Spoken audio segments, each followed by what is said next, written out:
My name is Andrea, and I've been a professional massage therapist for over a decade now. For the past 8 years, I've also been a wife, though sometimes I wonder if that role suits me as well as my career does. I'm 35, with dark hair that's usually tied back in a practical ponytail, and hands that have become strong and skilled from years of working on tense muscles. I specialize in sports massage, helping athletes recover from injuries and improve their performance. It's demanding work, but I love the challenge. There's something deeply satisfying about feeling the knots in someone's muscles give way under my fingers, knowing I'm helping them heal and reach their full potential. My husband, Tom, doesn't quite get it.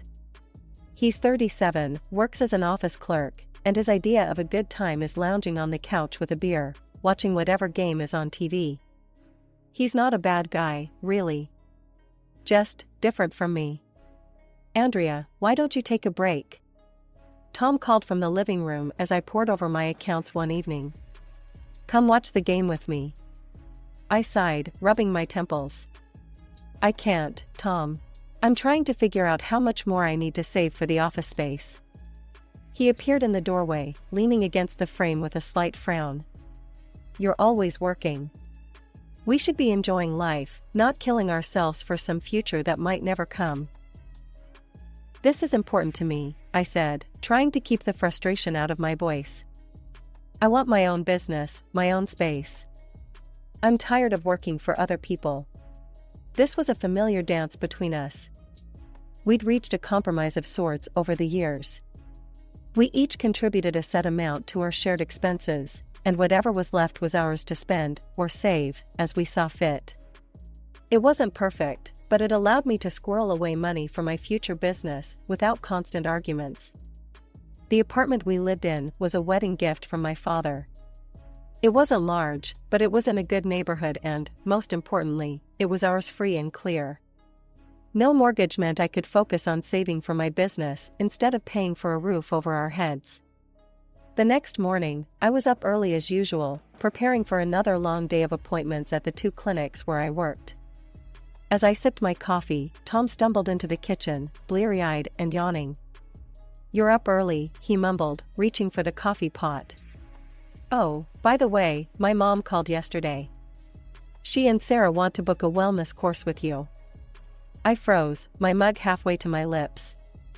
My mother-in-law, Evelyn, and her daughter, Tom's sister, Sarah were, well, let's just say they weren't my favorite people. Did you tell them I'd do it?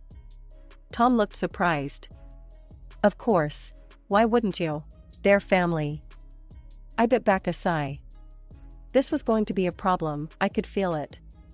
But I forced a smile and nodded. Right. Family. I'll fit them in somewhere. The day Evelyn and Sarah came for their wellness course was the beginning of a nightmare I couldn't have anticipated. They sauntered into my clinic like they owned the place, designer handbags swinging from their arms. Andrea, darling, Evelyn's voice was saccharine sweet. We're so excited for our spa day. I forced a smile. It's not exactly a spa day, Evelyn. This is a therapeutic massage course. Sarah rolled her eyes. Same difference. Let's get started, shall we? I have a hair appointment later. I gritted my teeth and led them to the treatment room. For the next 2 hours, I worked on relieving Evelyn's chronic back pain and Sarah's tension headaches. I used every technique in my arsenal, determined to give them the best possible treatment despite their attitude. As we finished up, Evelyn stretched languidly. Oh, that was lovely. We'll have to do this again soon. Great, I said, reaching for my appointment book. When would you like to schedule your next session? It will cost. Andrea, Evelyn cut me off, her voice suddenly cold. We're family. Surely you're not expecting us to pay for this? My jaw dropped. What? Of course, I expect payment. This is my job, Evelyn. Well, I never, Evelyn huffed. Tom will hear about this. Come on, Sarah. They swept out of the clinic, leaving me stunned and angry. I knew I should have seen this coming, but their audacity still caught me off guard. That night, I confronted Tom about it. Your mother and sister came in for treatments today, I began, trying to keep my voice level. They refused to pay. Tom looked up from his phone, surprised. Well, maybe you should have just given it to them as a gift. They are family, after all. The following weeks brought more frustrations. Evelyn started calling regularly, complaining about various aches and pains, hinting heavily that I should help out. Sarah took to dropping by unannounced on weekends, kids in tow. Andrea, be a dear and watch the kids for a few hours, she'd say, already halfway out the door. I've got a mani-pedi appointment. I tried to protest, to set boundaries, but Tom always sided with them. Their family, he'd say, as if that explained and excused everything. One Saturday, after Sarah had once again left her children with me without warning, I confronted Tom. This has to stop, I said firmly. I'm not a free babysitter or on-call masseuse. You need to talk to your sister. Tom's face darkened. Andrea, they're my family. I expect you to be loyal and obedient. That's what a good wife does. I stared at him, really seeing him for perhaps the first time in our marriage. This man, who I'd loved for 8 years, didn't understand me at all. He didn't support my dreams, didn't respect my work. To him, I was just an extension of his family, expected to fall in line with their demands. The following weeks were a blur of work and tension at home. I threw myself into my job, working longer hours at the clinics and squirreling away every penny I could. Tom and I barely spoke, the silence between us growing heavier with each passing day. Then, on a rainy Tuesday morning, I received a call that shattered my world. My father had passed away suddenly in his sleep. The phone slipped from my numb fingers as the news washed over me like a tidal wave of grief. I don't remember much of the next few days. I moved through the motions of arranging the funeral, greeting distant relatives, accepting condolences. Tom was there, a silent presence at my side, but I felt more alone than ever. It wasn't until after the funeral, sitting in my father's lawyer's office, that I began to surface from my fog of grief.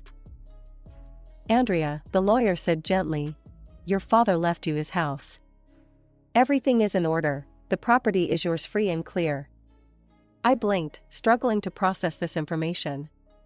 The house, my childhood home, filled with memories of happier times. I hadn't even thought about what would happen to it.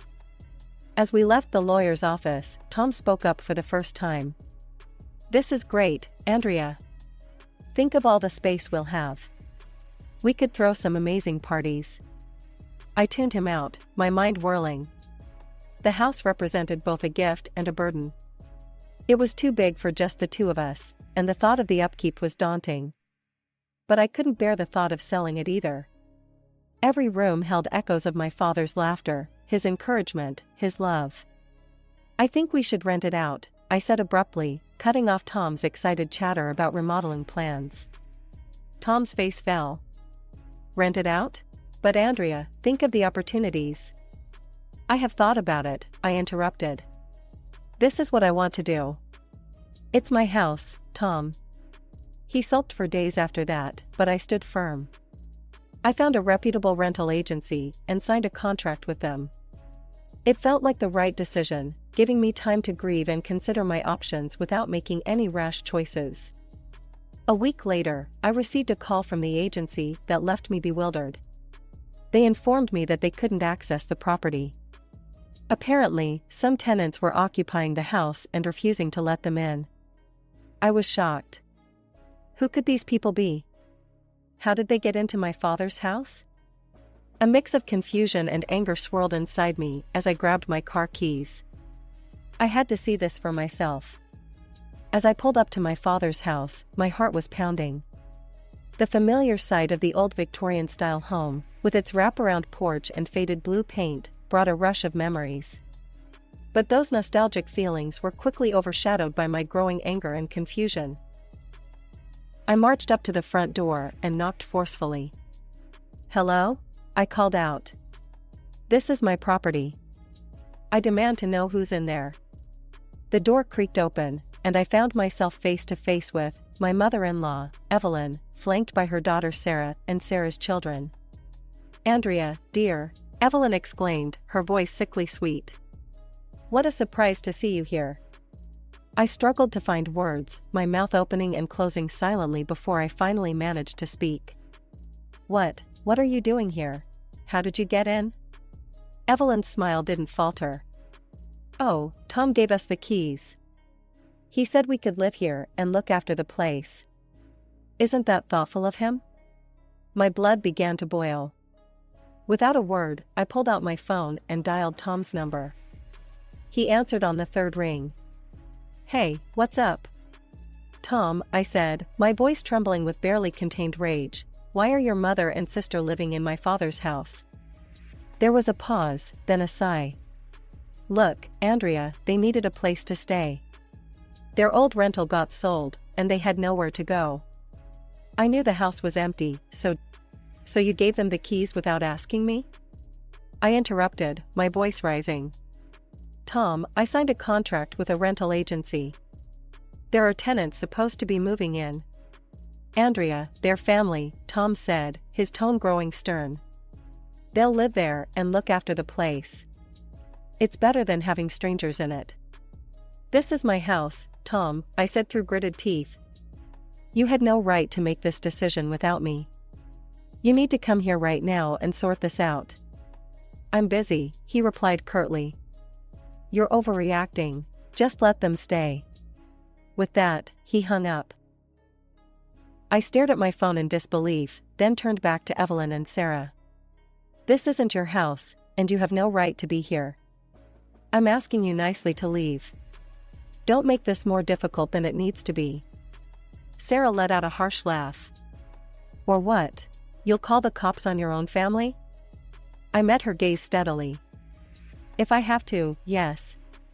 For a moment, we all stood in tense silence.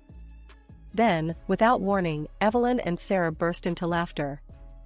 Before I could react, they stepped back and slammed the door in my face. I stood there, stunned, staring at the closed door of my own house. The audacity, the disrespect, it was too much. With shaking hands, I pulled out my phone again and dialed 911. When the police arrived, I explained the situation as calmly as I could. To my relief, they understood and took my side. They knocked on the door and, when Evelyn answered, explained that she and her family had no legal right to be there. Ma'am, one officer said firmly, this property belongs to Andrea Thompson. You need to vacate the premises immediately. Evelyn's face contorted with anger. She turned to me, her eyes blazing.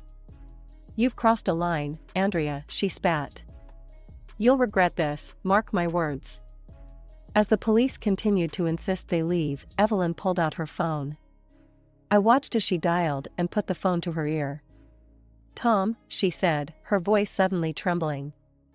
You need to come here right now. Your wife has called the police on us. We're not leaving until you get here and teach her some obedience. I watched in disbelief as Tom's car screeched to a halt in front of the house. He'd refused to come when I called, claiming he was too busy, but here he was, rushing to his mother's aid. Tom strode up to the porch, his face a mask of anger. What's going on here? He demanded. Evelyn burst into tears at the sight of her son. Oh, Tom. Your wife has called the police on us. We have nowhere to go. I tried to interject, to explain the situation, but Tom held up a hand to silence me. He wrapped his arms around his sobbing mother, shooting me a glare over her shoulder. It's okay, Mom, he said soothingly.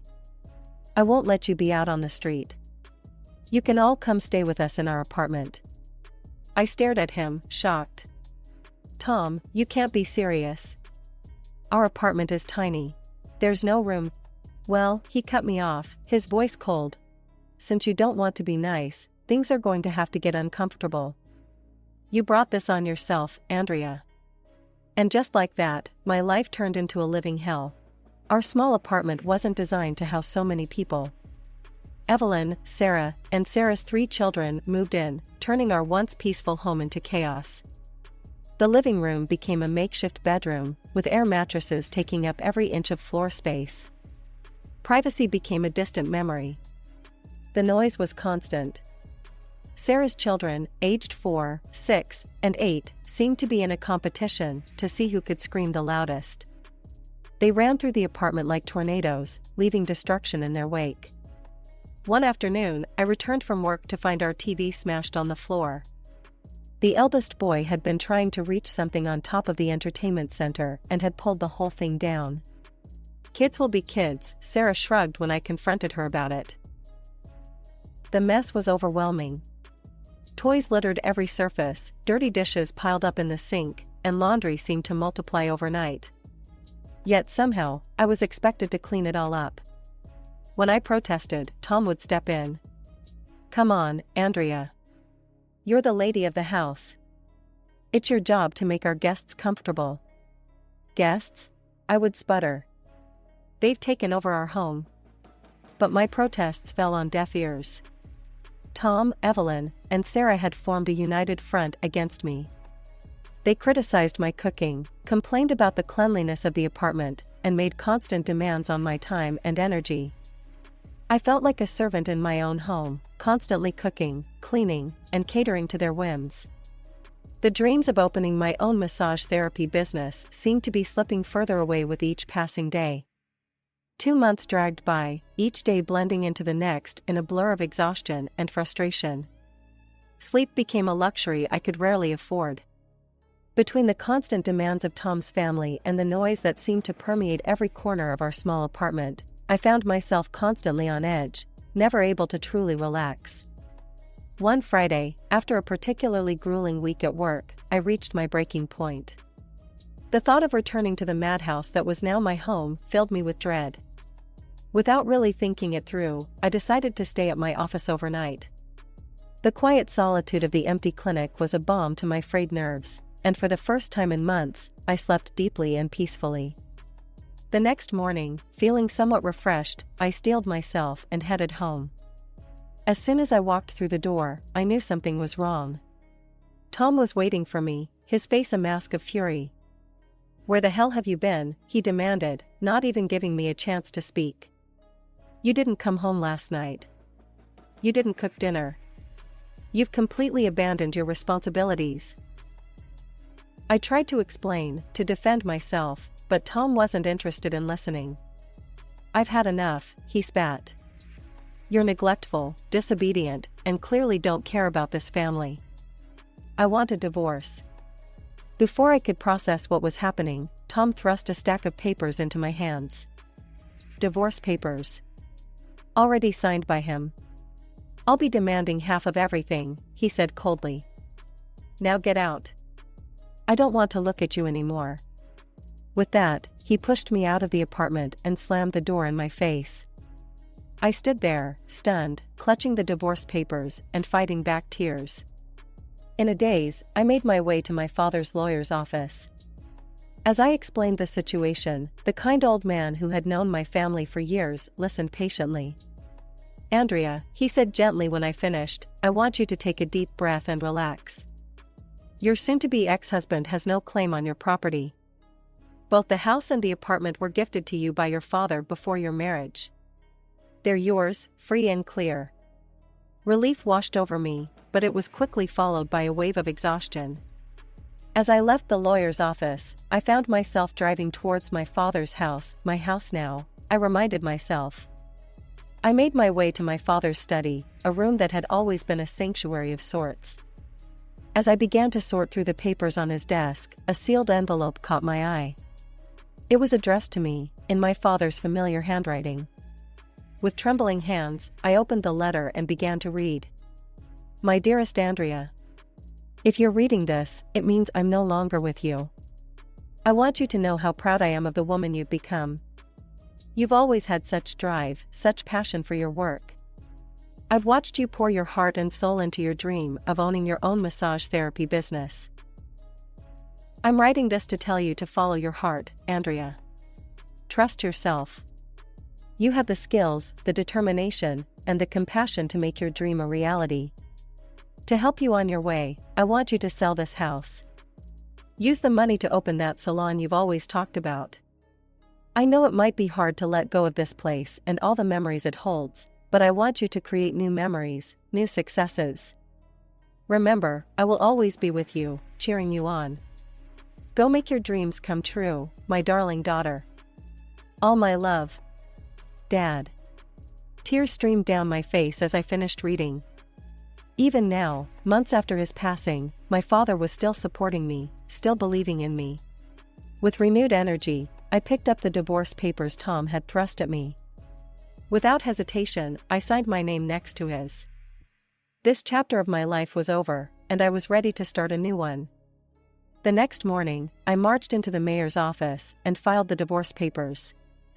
As I walked out, I felt as if a weight had been lifted from my shoulders. I was free. My next stop was my realtor friend, Sarah's office.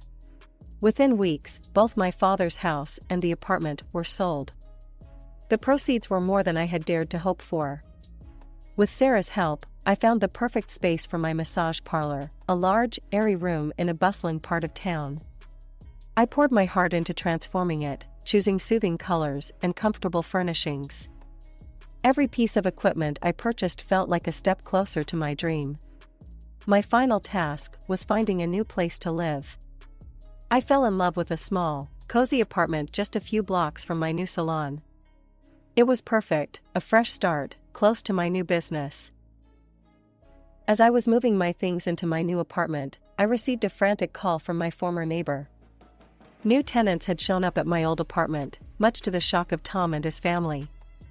I couldn't help but smile as I imagined their confusion and panic as they scrambled to pack up and leave. It wasn't long before my phone rang again. This time, it was Tom. "Andrea, what's going on?" he demanded. "Why are there strangers in our apartment? And why did I get a notice from the mayor's office about our divorce being finalized?" I took a deep breath.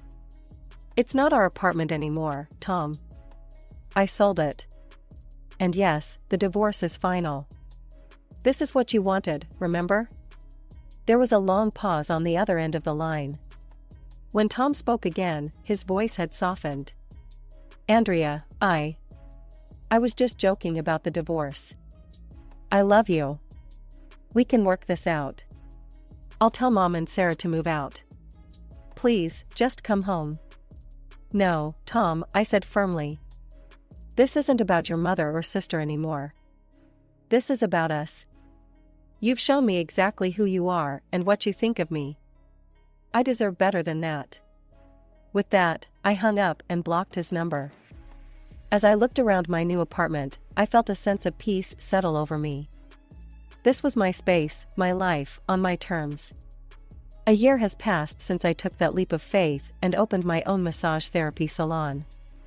As I stand in the reception area, watching clients come and go, I can hardly believe how much has changed.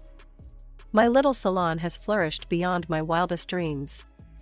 Word of mouth spread quickly about the quality of our treatments, and soon we were the talk of the town. My appointment book, once filled with blank spaces and hope, is now packed solid for months in advance. I've had to hire 3 additional therapists to keep up with demand. As I watch them work, guiding clients through their treatments with skill and compassion, I feel a surge of pride. This is what I've built, what I've nurtured. It's more than just a business, it's a place of healing, of renewal. Financially, I'm more secure than I've ever been. The constant stress of pinching pennies and sacrificing my own needs for others is a distant memory. I can afford to pay myself and my staff well, invest in top-quality equipment, and even set aside a healthy chunk for savings and future expansion. But more than the financial success, it's the freedom that I cherish most. The freedom to make my own decisions, to shape my business and my life according to my own vision. No more compromising my dreams to appease others. No more putting my own needs last. I've heard through the grapevine about Tom and his family. Apparently, they're all crammed into a rented apartment across town. The reports aren't pretty: constant bickering, financial struggles, and a general air of misery. Part of me feels a twinge of sympathy, remembering the good times Tom and I once shared. But then I remember how he treated me, how he allowed his family to steamroll over my needs and dreams, and the sympathy fades. As I enter my apartment, I'm greeted by blessed silence. No screaming children, no demanding in-laws, no sulking husband. Just peace, and the freedom to spend my evening however I choose. My phone buzzes with a text from Lisa, my assistant, a last-minute booking request from a client in pain. Without hesitation, I tell her to schedule them in. This is why I do what I do, to help, to heal, to make a difference. As I head to bed that night, I pass by the photo of my father on my nightstand. His proud smile seems to glow in the dim light. "We did it, Dad," I whisper, touching the frame gently. "We really did it." I fall asleep with a smile on my face, excited for what tomorrow will bring. This is the life I've always dreamed of, challenging, fulfilling, and entirely my own. And I wouldn't have it any other way.